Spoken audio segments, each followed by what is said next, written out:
Bom dia, boa tarde, boa noite, or whatever the case may be.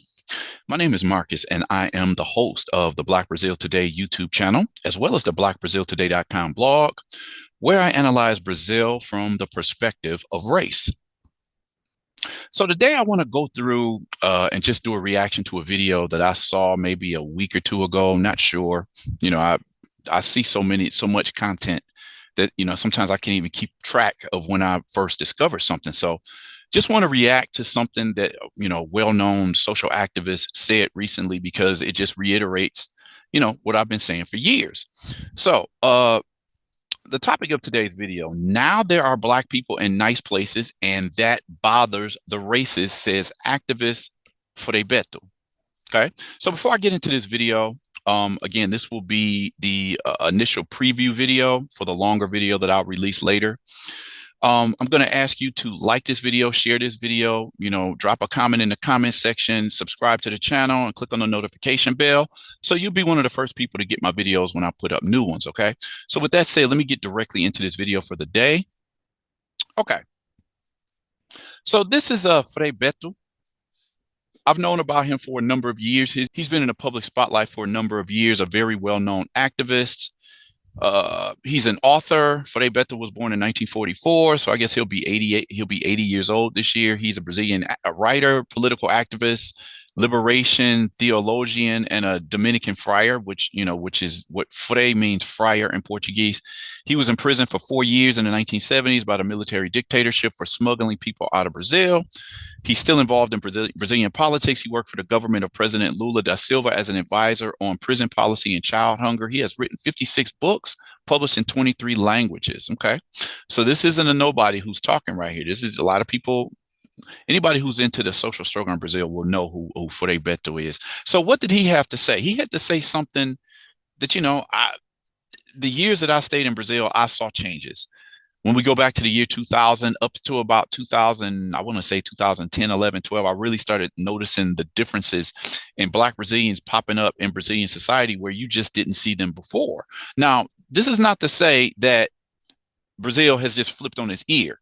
It's just saying that there are more Afro-Brazilians in areas and positions, being able to go to places that, before it was just a place where you saw white or near white Brazilians. The university settings might be a nice restaurant, might be you have in Brazil, you have shopping malls that are more for just the popular classes, the lower or low middle classes versus the more chic malls. This is something that I've seen for a number of years, and this is what he's talking about here. The rise of a more blatant form of racism, a more obvious, a more take off the gloves type racism, is something that I talked about in my last video. It's like, whereas years before, either Brazilians would deny that they were racist, or if they admitted it was racism, they would always say it was somebody else rather than the person speaking, the person who's, yeah, there's racism, but I'm not racist. And the study will go on to say that even though people say they were not personally racist, they always seem to know someone who was racist, right? A famous, I think she's an anthropologist or sociologist. She said that Brazil is kind of like, what is it? Islands of racial democracy surrounded by racist in every corner. It's fascinating. Nobody wants to fess up to having racist sentiments, even though it's so common. So what I've talked about over the years is something that I call race and place. It's just the idea that Black Brazilians don't belong in certain areas. Certain areas are supposed to be just for white Brazilians, right? But as I've said for a number of years, we've seen this ascension of the Black middle class. A lot of this has to do with the affirmative action policies that go back a couple of decades now. Now, I'm not going to have a debate on what is middle class in Brazil, because you have a lot of people, and I totally respect this. It's totally true. What is solid middle class? Like, if you live paycheck to paycheck, how many paychecks can you go without before you're going to have a problem paying your bills, right? A lot of people have argued that Brazil doesn't have a true Black middle class because their status as middle class is so vulnerable. It's not real. It's not something that's certain. But I'm not going to address that right now. That's a whole nother topic. Right now, I want to get into what Frei Betto had to say. Now there are Black people in nice places, and that bothers the racist, says activist Frei Betto. Right now, I'm going to overdub what he said. O Brasil foi a nação Brazil was the com o mais nation with the longo longest período de period of slavery escravidão in the three nas três Americas, Américas, 350 350 years, anos, still ainda bearing the carregando a shame of vergonha having been the também de last ter country sido o to último officially país abolish a slavery. decretar a abolição oficial da escravatura. Ora, Well, os black people in negros no Brazil are Brasil são discriminated against twice duplamente because they are black discriminados and por because they serem are negros poor. e por serem pobres. Acontece que, de umas 3 décadas para It so cá, happens um that over the last segmento 3 de decades, negros a tem segment of ascendido black people has socialmente. risen Porque muitas pessoas socially. perguntam, Many por que people que ask why agora black people are o now in negro vogue está em voga? Novela, no jornalismo, in soap ou operas, in seja, journalism. In other words, a abriu-se huge space enorme has opened up espaço for black men and women. para os That's negros e great. negras. Ótimo. But Mas why are por they que rising eles estão socially, and this ascendendo exacerbates the structural socialmente racism that e has isso already existed? exacerba o racismo estrutural que sempre existiu. Só que Except that antes before, I eu didn't não have to express precisava my racism manifestar o because there meu were no black people racismo on my porque horizon. não tinha negros no meu horizonte, no clube que eu frequento, no restaurante que eu vou comer, In the club I go to, in the sabe? restaurant I Na go to sala eat de in, teatro que eu In vou, the theater não I go tinha to, there were negros. no black Agora people. tem. Now there E are. isso And that incomoda bothers o the racism, racista. the E racist. daí, And so essa this exacerbação. exacerbation. So, Frei Betto hit the nail on the head. This is something that I've been saying for years. As long as black people stay in the area that people think they belong, in the poor classes, the poor neighborhoods, in the favela slums, in the hills around large cities, then racism doesn't really affect them so much. It's only when they start frequenting areas that are supposed to be like almost exclusively white that they really experience how Brazilian society really sees them. And these are some of the videos that I've done of late, just seeing how people react to black Brazilians. There's nothing, as I said in a previous video, there's nothing subtle about racism in Brazil. Of course, there are subtle elements, of course, but when you see the blatant forms of racism that you see every day there, how can you just believe that Brazil has just a subtle form? It's like the gloves have come off, right?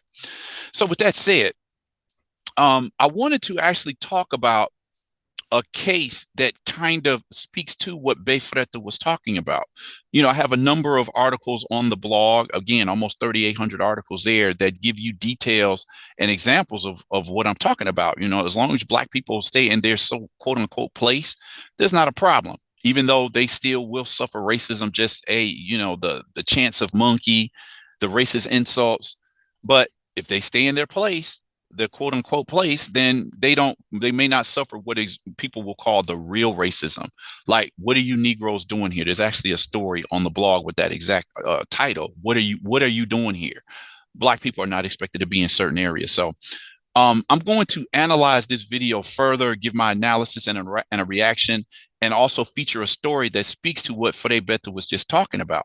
But for now, for those of you who want to hang out and check out that full analysis, hang out, step over to the other side, and I'm going to go a little bit further into that. But for those of you who just wanted to get the preview, and I'm going to end the video here and request that you all come back, check out the other video, the full video, like this video, share this video, subscribe, and click on the notification bell. Now, for those of you who want to hang around, stick with me and hang out, go over to the other side. Okay, so let me talk a little bit more about what Frei Betto was talking about in the preview video that I posted. I've already talked about who Frei Betto is, this guy right here. But now I want to just provide a couple examples of what he was talking about before I get into a further story. This was the well-known journalist Gloria Maria. She was perhaps the most famous Black Brazilian journalist. Some argue the first Black journalist in Brazil's media. She died, I don't know if it was last year or the year before. She died recently.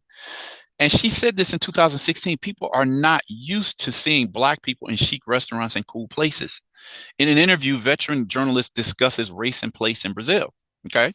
You can find that over at the blog, blackbraziltoday.com. You have this from 2021. Black and poor don't deserve to be here. A 20-year-old Black engineering student was assaulted and threatened with death by 3 aggressors on a Marina club boat. First Black woman elected the dean of a federal college. So this is what we're seeing. This was a story from 2018. How can this Neguinha, this little N-word girl, live in the same building as me? Black woman was impeded from entering her own apartment by 2 white men. They couldn't believe that looking what she looks like. She's a Black girl. How can she afford to live where I live? I've talked about Fred Nicasio. He became famous a few years ago after his picture went viral A black woman had never been 74-year-old black woman had never been tended to by a black doctor. She wanted to take a picture with him just because of that. Here you have Renee Silva, very famous guy in terms of social networks. He established a newspaper, like a community newspaper, like, I don't know, had to been about 10 years ago, maybe. He caught a flight and he could hear people talking behind him like, wow, they just let anybody fly nowadays. It used to be just chic people could ride planes. Renee Silva still has to deal with the attitudes that blacks should stay in their place. And I can speak to this because when I first started going to Brazil in the year 2000, I didn't see any black Brazilians on the plane. I didn't see black people in general. And over the years, like the first 5 or 6 years that I was going to Brazil, if I did see a black person on a plane going to Brazil, it was always a foreigner like me. Miss Brazil 2017 and Brazil's difficulty in accepting the beauty that represents it. Okay. So these are just some of the stories. Nurse leads protests against cosmetics giants after being discriminated against in a store. It goes on and on. Where's the dentist? In the state of Piauí, patients have refused Laina Marina services because they don't believe she's a doctor simply because she's black. I mean, these stories go on and on. Let me see if there's another one. Let me see what else we have here. This from 2012 talks about the boom of a black middle class in Brazil. A lot of the policies that, Lula, the current president, Lula did first, 2 terms from 2002 to 2010.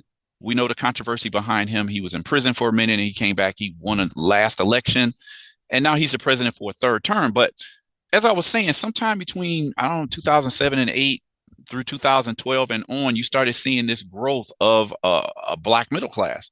Like I said, middle class, take a grain of salt with that, because what is really middle class? But this article is just talking about how black Brazilians were able to get appliances that they never had before. They could get laptops and washing machines and dishwashers, TVs, things that some of them never had access to before until recent years. So this article is from 2012.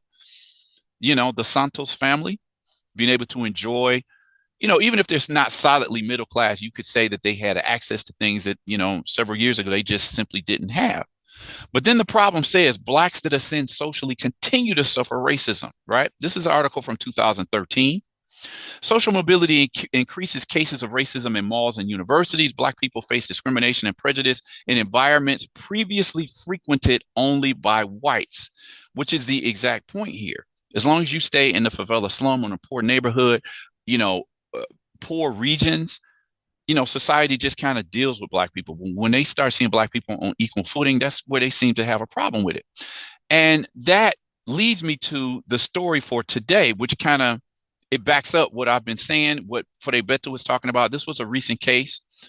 A black lawyer reports racism in being expelled from an Ipanema restaurant just because they were people of color. Okay. This is a picture of the Boteco Belmonte in the famous Ipanema region of Rio de Janeiro. So this is what the story says. 3 people have filed a complaint against the owner of Boteco Belmonte in Ipanema in the south zone of Rio de Janeiro, claiming that they were kicked out even though they paid to go there. For lawyer Marcio Ribeiro, one of the victims, the aggression was due to structural racism. He, who was wearing an Umbanda headband, and his cousin are black. Now, I've spoken before, Umbanda is a religion that a lot of Brazilians practice. Even sometimes they don't acknowledge that they do because of the discrimination that they face. The 2 main religions that face the most discrimination in Brazil are Candomblé and Umbanda. And so they're talking about how this guy was wearing his Umbanda, a headband that represent that he follows the Umbanda religion. And, he feels like that's part of the reason why he's probably discriminated against. I've done stories about why is it that Brazil is so hostile to Brazilians who practice Umbanda or Candomblé. It's a whole nother story. Go to blackbraziltoday.com, and punch in Umbanda or Candomblé. You'll see a whole bunch of articles just showing, it was previously known as religious intolerance. Now people are just calling it religious racism, okay? Because Brazilians don't seem to carry the same hostility towards other religions. The case was registered at the 13th police station in Ipanema on Sunday the 11th. Marcio told the Ujia newspaper or website that he went to the bar with his girlfriend and her cousin. The lawyer said that the 3 of them had paid 35 reais to go up to the 2nd floor of the restaurant. And when the Simpatia e Quasi Amor Bloco came through, they decided to go onto the balcony. So what this is saying is apparently this Carnaval was still going on. The Carnaval season just passed in Brazil, and blocos are the really loud Carnaval groups that go by. They dance, they chant, they sing, and it's music, and it's a large group that they call a bloco that'll go down in these street festivals and street parties, right? So they went out on a balcony to see this bloco go by. At this point, a waiter said that the three could not remain there, and Antonio Rodriguez, identified as the owner of the establishment, acted rather aggressively and expelled them. Okay, this is another shot of the boteco. There was me, my girlfriend, and my cousin. My cousin and I are black people. We paid 35 reais to go up to the second floor. There was a rope so you couldn't get on the balcony. As soon as the bloco started to pass by, we went up to the balcony and watched it go by. Then a waiter came and said we couldn't stay there. I said I paid to stay there, and he said I couldn't because I had to give other people a turn. If the people who were on the second floor wanted to be where I was, they just had to pay. I was talking to the manager, and this Antonio Rodriguez was next to him. He, the owner, said in kind of aggressive way, "Get out of here. You're going to get out of here." I said I wasn't going to. There were other people in the same place. It wasn't just us, he explained. According to the lawyer, the owner tried to take his cousin's cell phone. She was filming the confusion and even assaulted her. It was that structural racism just because we're people of color. I was wearing my Umbanda Guia, which is for Eshu. Eshu being one of the most well-known deities in the Candomblé and Umbanda traditions. These are deities. A lot of them have origins from Nigeria. Again, Brazil frowns upon these types of religions, and people are always the target of assaults and attacks because they follow these religions. Anyway, there were several other people, and he didn't do anything. He didn't even let me pay the bill. His employee, who is the manager, says he made a mistake and was nervous. As the owner, he couldn't have done that. I then went to the police station and registered the incident. Later, the deputy said that it could even be registered as racism or racist because there were other people there and it was just us, he added. So he's saying there were other people in the area that they paid to get into, but they didn't seem to have a problem with the other people who were already there. Wonder what color those people were. Initially, the case was registered as a legal restraint. However, Marcio said he intends to go to the police station and change the classification to racism. When asked, the civil police have yet to respond. This report tried to contact the Boteco Belmonte, but so far has not heard back. This space is open for all comments. So what have we here? Brazilian society always says if you guys are successful, you get an education, get a good job, you won't have problems with racism, the same racism that they deny even exist. But this guy's a lawyer. Obviously, they had means to sit in a sophisticated, chic type of restaurant, well, they wouldn't have been there. But even being there, even having, the resources to be able to be there, obviously people didn't like their presence. And this is what Frei Betto was talking about. It makes the racist uncomfortable to see black people in places where they usually didn't frequent just years ago. So anyway, that's the story I wanted to present today. People who are honest about this, they know that this goes on all the time. It's like, why deny it? There's too many social network accounts that are exposing these type of things every day. So this is what goes on in Brazil. What do you think about this? Well, let's get to the conversation started. Drop a comment in the comment section, like this video, share this video, click on the notification bell, subscribe to this channel. And with that said, I'm going to end the video here and request that you all come back and check out the next video that I post.